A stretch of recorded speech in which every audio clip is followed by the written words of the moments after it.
Paso workers get paid what they deserve, but tonight, two city reps say you may end up paying the price if it's not done right. And our New Mexico mobile newsroom crew with live coverage of a nationwide protest that happened in Las Cruces as well. The movement against Planned Parenthood. And there's a movement in the sky tonight, Nicole, tracking some storms. That's right, tracking showers and thunderstorms on top of the radar. We'll also talk about some of the advisories that are in place. It's all coming up in weather. Bob? It's all next on ABC 7 at 9. Get ready. You become part of the day's news right now. Live, where news comes first. From the Mesilla Valley and Las Cruces to El Paso and the borderland. This is ABC 7 at 9 on the El Paso Las Cruces CW. Hello, everybody. Thanks so much for joining us tonight on ABC 7 at 9 on the CW. I'm Bob Harp. We'll have all the top stories that you're buzzing about tonight in social media. And Nicole Gomez, of course, our storm tracker extraordinaire. You're busy tonight. What's going on outside? I am very busy, Bob. We have some storms moving through northeast El Paso. Also some moisture well to our south that could also produce more showers and thunderstorms overnight. So we'll take a closer look at these storms, talk about the advisories and the possibility of you seeing rain. That's coming up in just a bit. Bob? All right. We'll have to stay tuned for that. Thanks so much, Nicole. Our top story tonight. Listen to this. It looks like the Children's Hospital bankruptcy might actually be hitting you directly in the wallet soon. That is what the head of University Medical Center is expected to tell county commissioners tomorrow. Now, this information coming into our newsroom less than an hour ago. ABC 7 with that new information as the county of El Paso is warning a tax increase most probably will come due to the mounting debt the Children's Hospital has with the UMC. In a document filed today in bankruptcy court, the county explained UMC provides $33,000 every day in services to Children's Hospital. The monthly rent, $10.3 million. The bankrupt Children's Hospital has not made a single payment to UMC for more than 1 year now. So again, hitting close to home for taxpayers. Tomorrow, UMC CEO Jim Valenti, he is scheduled to make a presentation on the hospital's proposed budget to the county commissioners and will announce the proposed tax rate. Of course, ABC 7 will be there tomorrow, and as soon as we get any information on what you could pay, we'll pass that on to you. Also today, our newsroom worked very hard to get the complaint affidavit filed in U.S. District Court, and we got it. So tonight, we have a better understanding of why the feds say Lawrence Madrid abused his position as a CBP supervisor. Now, the affidavit is stating Madrid allowed 3 Mexican immigrants with false documents to pass through the pedestrian inspection lanes, and this was at a port of entry downtown. The affidavit even states one of the immigrants was a known felon who had previously been deported, and that immigrant reportedly admitted to actually paying Madrid money in exchange for letting him enter the U.S. Tonight, Madrid remains in federal custody. He is officially charged with alien smuggling. Also developing now, undercover videos released by anti-abortion activists reportedly show Planned Parenthood employees pricing organs and tissue from aborted fetuses. Planned Parenthood insists it does not profit from the sale of tissues, which go to medical research. But pro-life supporters, they've been rallying all over the country today, and that includes Las Cruces. A rally was there at Albert Johnson Park, and it was part of the nationwide effort by pro-life organizations to stop government funding of Planned Parenthood. Those there say they also want changes to New Mexico's abortion laws, which they say are too lenient. Planned Parenthood no longer operates in Las Cruces or El Paso. And it brought tears to my eyes to see how they have maimed it, how they say this is all right and they make big money. This is so disgusting. I really want the government to stop funding Planned Parenthood, especially after the release of the video showing that they're selling baby body parts. Parenthood is protesting that the undercover videos were shot under deceptive pretenses. Also today, a judge reducing the bond yesterday of a Fort Bliss soldier accused of driving drunk and killing 2 construction workers last year. 19-year-old Jan Michael Nieves Delgado was being held on a $200,000 bond, but tonight he's being held on a $50,000 bond. Police say he crashed through the barriers on I-10 at Schuster while the men were working on the new Spur 1966 overpass. Nieves Delgado was charged with 2 counts of intoxicated manslaughter, and again a judge reducing his bond. If you were caught on I-10 West earlier today by the Spaghetti Bowl, it may have been because of this. Police dispatch reported 4 vehicles were involved in a crash at about 4 o'clock. We're told, thankfully, nobody was seriously injured. Well, let's talk about another traffic alert to tell you about for the next 3 nights. I-10 East will be shut down between Schuster and the downtown exit from 9 at night until 6 in the morning. That's for the scheduled maintenance TxDOT is doing. So let's go ahead and give you a live look at the highways right now. We can say everything looks pretty good right now. I-10 and Reynolds, that's where that wreck happened earlier today at about 4 o'clock. All is back to normal. And of course, that closure is set to begin any minute. And don't be surprised when you see TxDOT crews blocking off traffic over by UTEP. Now, it looks like the roads are wet over there, Nicole. Right now, we will talk about storm track weather. How cute are some kids, though? That's coming up, because I know a lot of folks are joining us tonight wanting to see their back-to-school pictures, Nicole, but you've got the rain picture to talk about first. Right. Let's talk about the rain picture. Let's do it. Because we're seeing those showers out there right now, mainly in northeast El Paso, and it looks like most of that moisture is moving towards the north. So let's zoom in a little closer to some of those storms moving through northeast El Paso. As you can see here, a lot of the yellows, the oranges, just west of Martin Luther, but we're also seeing some lightning strikes with this storm here. So if you live in that area, far northeast El Paso, around John Cunningham and even Fairbanks, that's where we're seeing a lot of the rainfall currently. Now, I'm going to throw a tracker on, and the direction of these storms, it looks like, Anthony, you could see rain around 9:18 and Mesquite around 10:30 if the storms hold together. Now, the only advisory we do have in place right now is a flood advisory, which is mainly affecting Chaparral, I-10 around Frontage Road.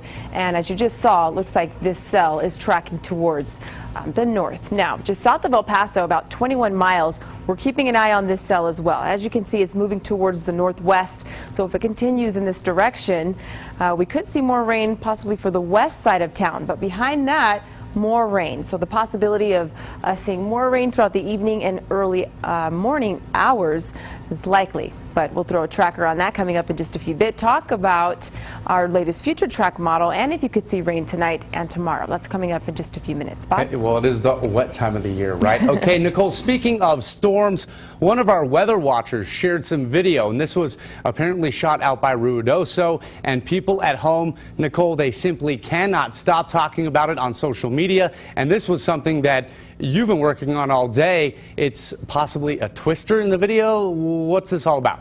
Landspout, and it just further proves why we should be prepared. I know we have this conversation a lot that El Paso is tornado proof, but it's not. And Diane Blair actually caught video of a landspout tornado touching down on the Sierra Blanca Peak last Sunday during our summer thunderstorms developed throughout the afternoon. That's typically what we've been seeing, but sometimes these storms can become severe. So landspouts form when boundaries merge near a thunderstorm. What makes this different from the typical tornado is how it develops and what it is attached to. Meteorologist John Fawcett says landspouts can cause severe damage. It's important to have an evacuation plan for any type of severe weather. The more walls between you and the tornado threat, the better. Away from windows, probably in a small room, so that's probably going to be a bathroom or a closet, and cover yourself. And I know that's a rare possibility in El Paso, but rare is not never. Right, we can still see them. There you have it. Tornadoes can occur in our region. I posted a link with tornado safety tips at KVIA.com, so just click on this story. Twisters in the borderland, Nicole. People, you know, would be talking about this tonight. On our Facebook page, Lydia says they can happen anywhere. It's just some people like to believe they are protected by mountains. And Sophia saying, now I'm officially nervous.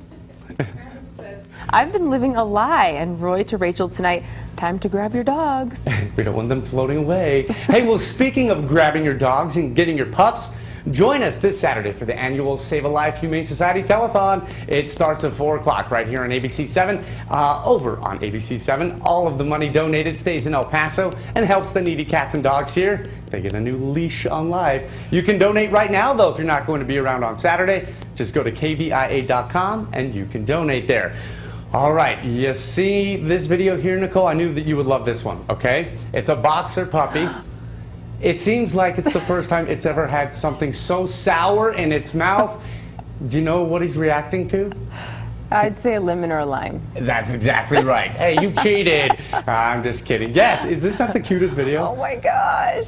No. So I'm making Take it from him. I'm making it a personal mission. We have our interns who work with us, and I said, find me a new viral video with dogs or cats every day this week as we promote the Humane Society Telethon.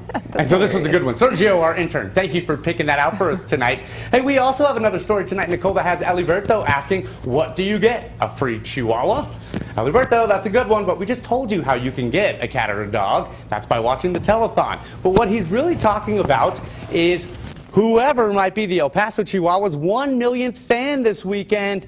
Yeah, the team is on the brink of a major attendance milestone. This Saturday, the millionth fan is expected to walk through the gates at Southwest University Park. The Chihuahuas are set to have had 1 million fans in less than 2 seasons, averaging more than 8,100 fans per game this season alone. So it looks like El Pasoans love their Chihuahuas. All right, school is back in session for thousands of students here in the borderland.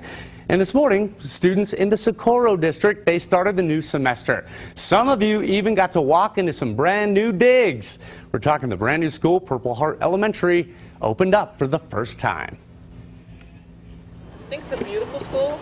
I was very impressed with the technology in the school.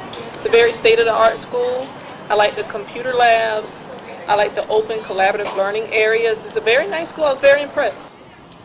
Oh, way to go, Socorro Independent School District. And we all know the first day of school is a big day for all you parents and all of you kids, of course. So that is why we asked you to share your back-to-school pictures with us on our Facebook pages. Nicole, you got to look at some of these cuties. We got so many. I just had to pick a handful that were so super cute, okay? Sarah Lujan Urias shared some. But first, this is Nevaeh and Michelle. This is a great picture. We appreciate you sharing that. And then we also have Alyssa Almanzar. Look at the little cutie there. Her mom sent us that picture. And we have another one, a bunch. Annabelle and Giovanni. That's a good picture. Brother and sister when they're not fighting. Not saying you do fight, but I don't know if I was ever that close to my sister, right? Mia and Amy. This is a great picture that their mom actually shared with us as well. And then we have another photo. This is from Sabrina Doyle and all of her kids. I said this is like the Von Trapp family on The Sound of Music, all lined up in order and age, all the way from high school to the youngest there. Great picture. We appreciate that one. And we have another one tonight also showing the buzz over at Horizon Elementary School. You get it, Nicole? The buzz?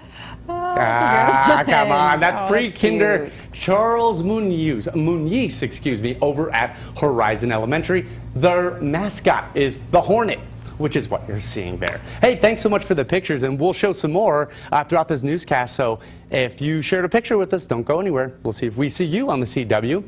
Other news tonight, the city of El Paso is really trying to crack down on companies that don't pay employees what they are owed.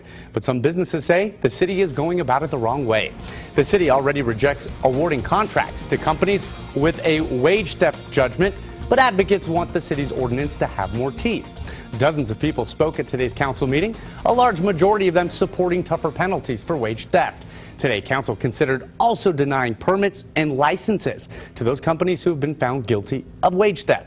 Supporters say the whole community loses when employers steal from their employees because that's less money families have to spend. But organizations like the Hispanic Chamber of Commerce and others are saying the wage issues, especially construction projects, are complicated because workers are accidentally miscategorized and then they end up paid less than they actually deserve.